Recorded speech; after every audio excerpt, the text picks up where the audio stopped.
বিজেপির ওবিসি মোর্চার সামাজিক সম্মেলন অনুষ্ঠিত হল মঙ্গলবার উত্তর দিনাজপুর জেলার করণদিঘি বিধানসভার রানীগঞ্জ অঞ্চলের পালসার লক্ষ্মী মন্দির প্রাঙ্গণে।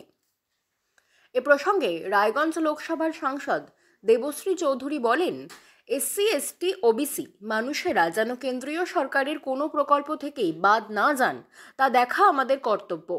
তাছাড়াও তিনি বলেন, মোদী সরকারের বিকল্প নেই ভারতে, তাই ২৪-এর নির্বাচনের জন্য আলাদা করে প্রস্তুতির প্রয়োজন নেই। সারা বছর ধরেই সরকার সাধারণ মানুষের স্বার্থেই কাজ করে আসছেন। মঞ্চে বক্তব্য রেখে দেবশ্রী চৌধুরী বলেন, সন্দেশখালীর মেয়েরা যদি অনিয়ম অশাসনের বিরুদ্ধে প্রতিবাদ গড়ে তুলতে পারে তাহলে করণদিঘির মেয়েরাও পারবে। আবাস যোজনা থেকে শুরু করে বিভিন্ন প্রকল্পের টাকা সুবিধা সাধারণ মানুষ পান না। তিনি জোর দিয়ে আগাম নির্বাচনে বিজেপির জয়ের কথা বলেছেন। বিজেপির জয় হলেই উন্নয়ন নিশ্চিত, এমনটাই বলেন তিনি। এদিন উপস্থিত ছিলেন বিজেপির ওবিসি মোর্চার রাজ্য সভাপতি অজিত দাস, রায়গঞ্জ লোকসভার সাংসদ দেবশ্রী চৌধুরী, উত্তর দিনাজপুর জেলা বিজেপির সভাপতি বাসুদেব সরকার সহ রাজ্য ও জেলার অন্যান্যরা।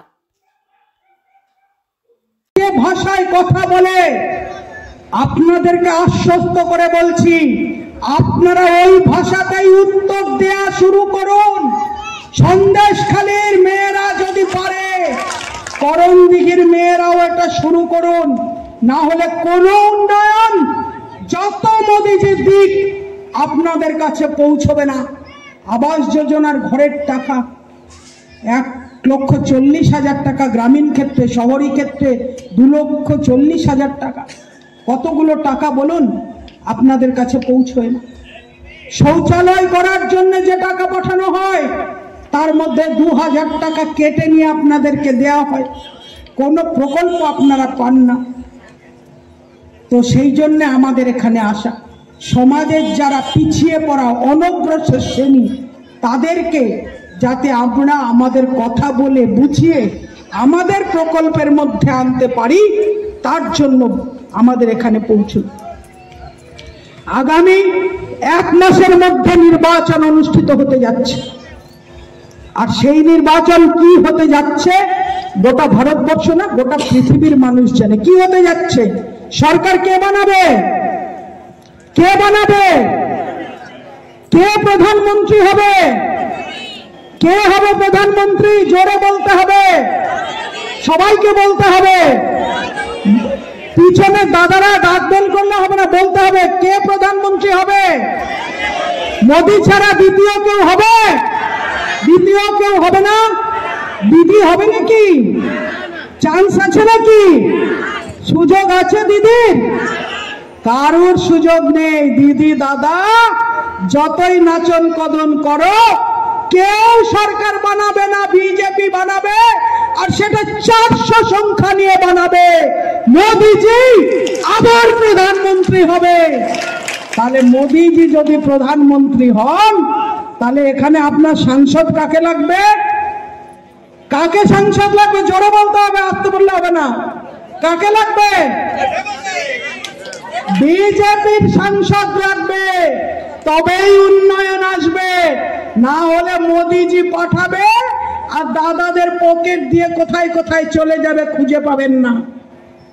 আজকে যে রাস্তার কথা অজিতদা বলেছে, রাস্তার কথা বাসুদা বলেছে, ভাবুন তো, একটা 5 বছর কার্যকালের মধ্যে উত্তর দিনাজপুরের ওখানে দুর্গাপুর ক্রস করবেন, ইটাহার দুর্গাপুর, আর ওখানে ইসলামপুর ক্রস করবেন।